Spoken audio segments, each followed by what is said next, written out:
بسم اللہ الرحمن الرحیم۔ میری عزیز بہنوں، بیٹیوں اور بھائیوں، صلہ رحمی کے متعلق 40 احادیث میں سنا رہا ہوں۔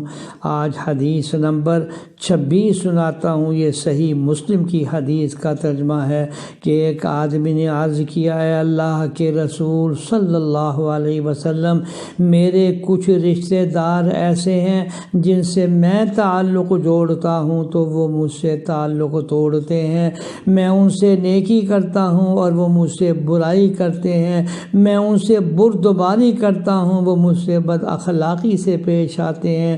تو آپ صلی اللہ علیہ وسلم نے فرمایا، اگر تو واقعی ایسا ہے جیسا کہ تو نے کہا ہے تو گویا کہ تو ان کو جلتی ہوئی راکھ کھلا رہا ہے، اور جب تک تو ایسا ہی کرتا رہے گا، اللہ کی طرف سے ایک مددگار ان کے مقابلے میں تیرے ساتھ رہے گا۔ اللہ اکبر۔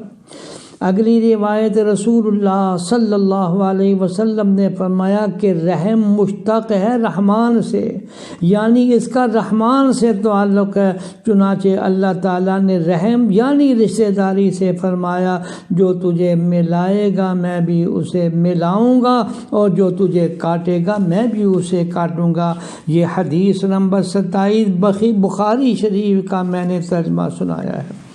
اگلی روایت میں ہے کہ نبی کریم صلی اللہ علیہ وسلم نے فرمایا کہ تم ایک دوسرے سے حسد نہ کرو، اور نہ ہی ایک دوسرے سے بغض رکھو، اور نہ ہی ایک دوسرے کے ظاہری اور باطنی عیب تلاش کرو، اور نہ ہی بے تناجش کہ کسی کو پھنسانے کے لیے کسی چیز کی زیادہ قیمت لگاؤ، اور اللہ کے بندو آپس میں بھائی بھائی بن جاؤ۔